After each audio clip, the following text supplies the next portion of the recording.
Bonjour à tous. Dans mes 4 vérités ce matin, je reçois Dr Joseph Koubi, enseignant-chercheur au département d'histoire à l'université Alassane Ouattara, option moderne et contemporaine, histoire politique et sociale. Bonjour docteur. Bonjour. Bonjour et merci d'avoir accepté notre invitation. Alors, vous êtes historien et j'aimerais savoir quel est votre souvenir de cette nuit-là du dimanche 7 août 1960. Il faut dire qu'à cette époque-là, je n'avais que 3 ans. Mais comme on le dit chez les Débriers, l'oreille n'a pas besoin de vivre dans le passé pour connaître le passé. Donc, on m'a raconté ce qui s'est passé. Jusqu'à ce que moi-même, dans les années 70, à l'école primaire, je puisse aussi participer à un certain nombre de choses. Ce que l'on m'a dit et ce que j'ai eu à vérifier, c'est que c'était l'enthousiasme total. Ça rappelait l'instant où, en 1946, on avait aboli le travail forcé, où on disait que... à l'initiative d'Oufoué-Boigny, à l'initiative d'Oufoué-Boigny, dans cette commission où il était le rapporteur, où il disait... que quelqu'un qui est libre, le travail est libre, il n'est pas obligatoire, donc on peut ne pas travailler. Il a fallu qu'on mène des campagnes à l'intérieur pour dire aux gens que l'abolition du travail forcé ne veut pas dire ne pas travailler. Avec l'indépendance, l'euphorie était totale et les uns et les autres pensaient qu'on pouvait tout faire. Tout se permettre. Voilà, tout se permettre, c'était la liberté totale.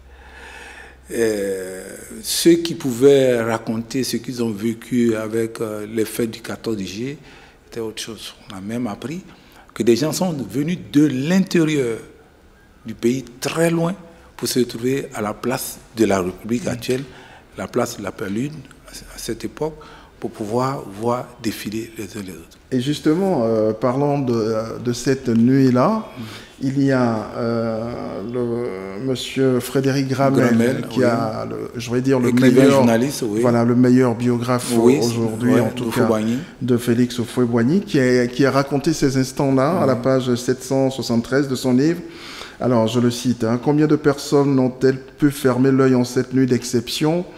C'est en tout cas dès les petites heures de ce dimanche 7 août 1960 que la foule commence à s'amasser sur les abords de la place La Palude, aujourd'hui place de la République, immédiatement animée par l'agitation d'une quantité nombreuse de petits drapeaux de papier. La place La Palude, délimitée par les deux bâtiments ultra-modernes des postes et télécommunications d'un côté et de l'énergie électrique de la Côte d'Ivoire de l'autre, avait été décorée de vastes tentures imposant à tous les regards les couleurs ivoiriennes. Oui. Alors c'était un moment très festif, mais ça marquait quand même un tournant dans la vie de ce pays. Oui. Comment les Ivoiriens ont reçu cette indépendance. C'est vrai qu'il y avait de l'enthousiasme, mais en même temps, c'était de la responsabilité. Une libération. C'était une libération. Et comme le président de la République lui-même, Félix Houphouët-Boigny, à la proclamation de la République, disait déjà, on a cédé à la souveraineté nationale et internationale. Notre destin était entre nos mains. Pour certains, il fallait tourner dos carrément aux colonisateurs. Pour certains, il fallait tourner dos carrément aux colonisateurs. C'est un peu ce qui explique pourquoi, en 1963, il y a eu ce complot du chat noir. Parce que la plupart de ceux-là étaient des intellectuels. Mais il y en avait même qui étaient dans le gouvernement d'Houphouët-Boigny. Alors, mais avant les indépendances de 60, il y avait la période du désapparentement. Oui. Et on sait que la Côte d'Ivoire a beaucoup souffert entre les mains des colonisateurs. Racontez-nous. Ça va souvent on va dire, de 49 à 59. Oui. Non, surtout, il faut partir du principe que avec la conférence de Brazzaville en 1944, le chemin était ouvert à une certaine liberté. Parce que c'est proclamé à l'intérieur que toute idée d'indépendance était exclue, d'autonomie était exclue. Mais on permettait aux Africains, au plan social, économique, d'avoir une certaine liberté, d'où la naissance du syndicat agricole africain en 1944. Et l'homme qui était chargé de mettre en application les résolutions, les recommandations plutôt de la conférence de Brazzaville, c'était André Latry, un monsieur ouvert d'esprit. Le syndicat a créé avec 8 membres fondateurs, parce que selon la loi coloniale, il fallait 7 au moins, sachant lire et écrire pour créer un syndicat. Ils étaient 8, et les 8 étaient des planteurs. Parmi les planteurs, c'était des planteurs originaires du Nord, originaires du Sud, du Centre. Même si ces planteurs du Nord n'avaient pas les plantations au Nord, ils avaient les plantations dans la zone forestière. Puisque, ce qu'on dira plus tard, les 2 mamelles de notre économie, c'était le café et le cacao.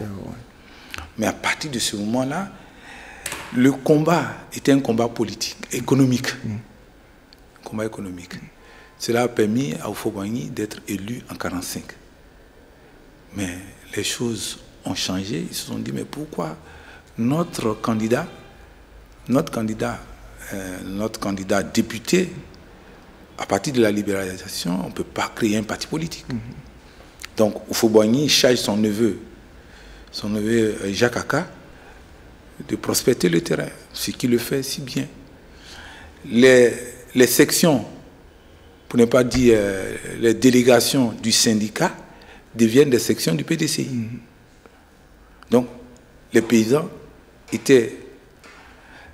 c'était la base sociale du parti.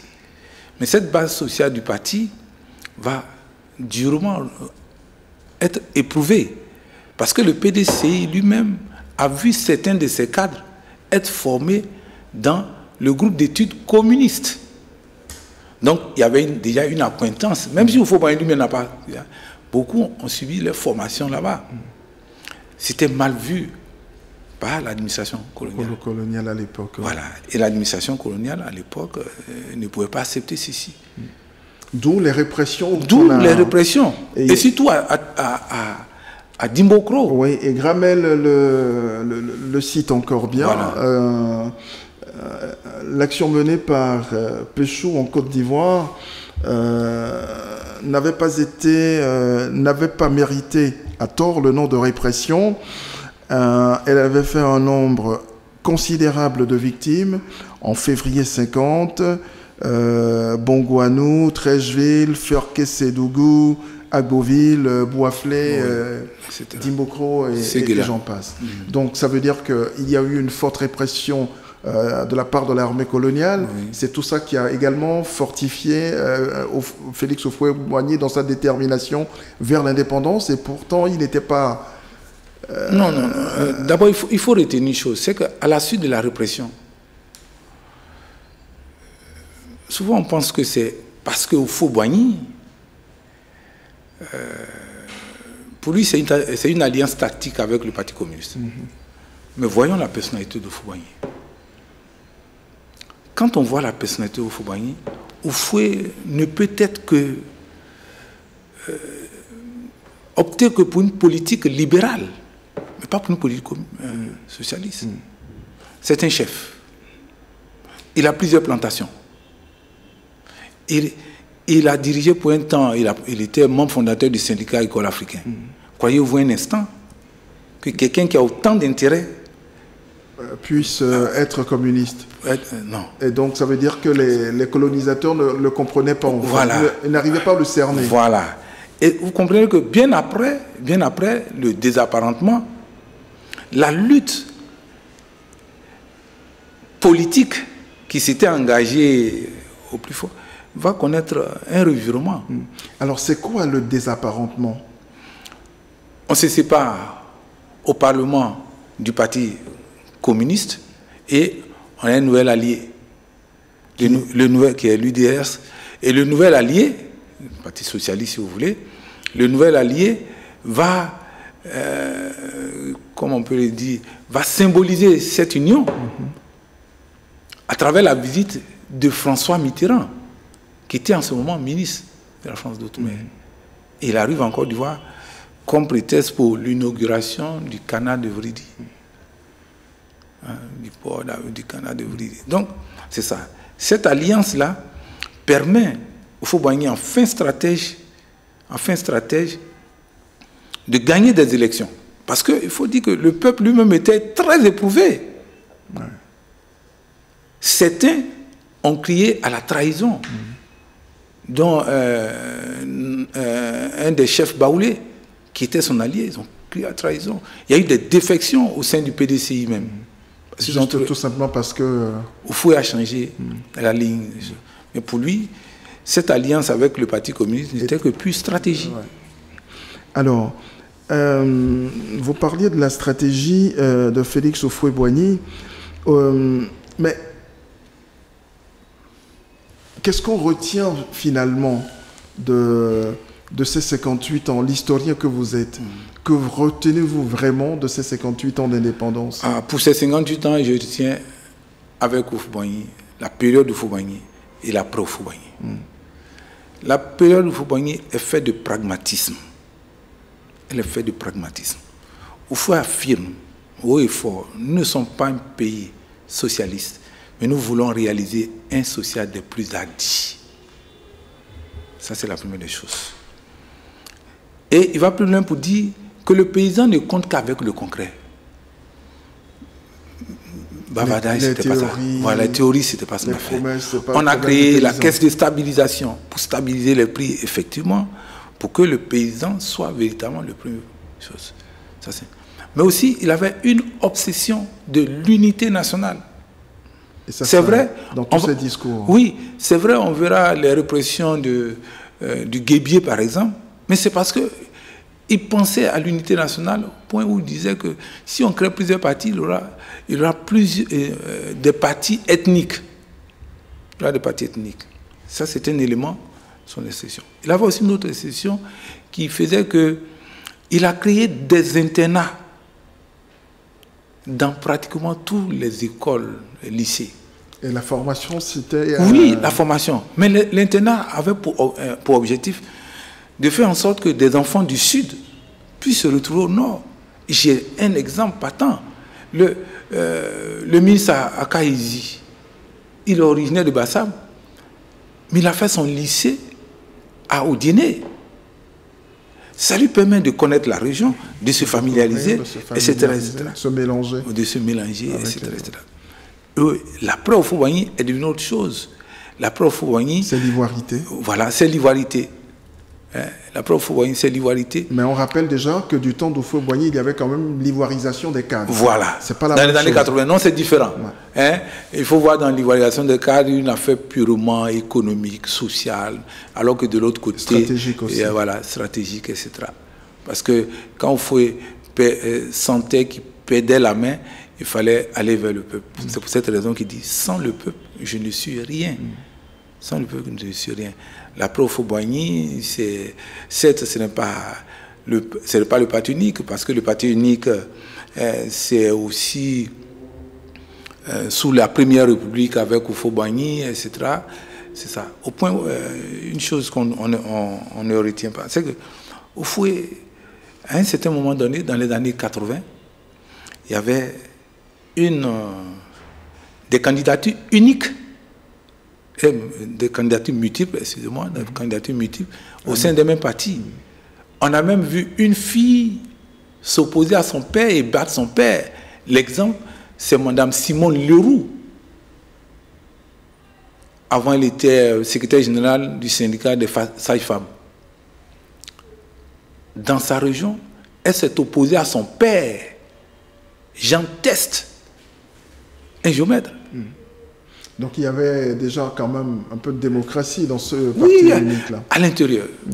Alors, est-ce qu'aujourd'hui vous pensez que l'héritage, cet héritage politique, je vais dire aussi humaniste du président Houphouët-Boigny est bien conservé, est fructifié dans le bon sens? Non, je reprends tout de go, non.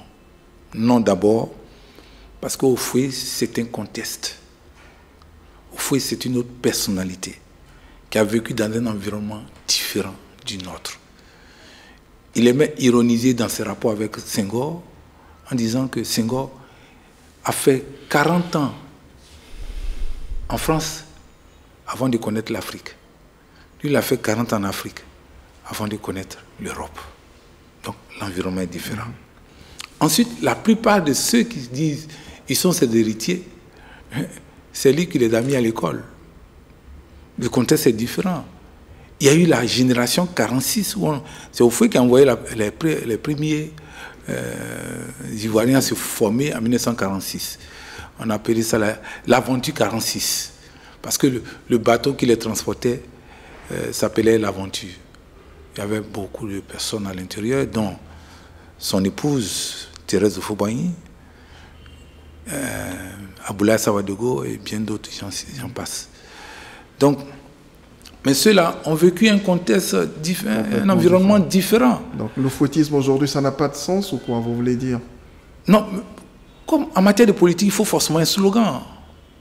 Pour vous, le fouettisme, c'est juste un slogan? Pour moi, c'est un slogan.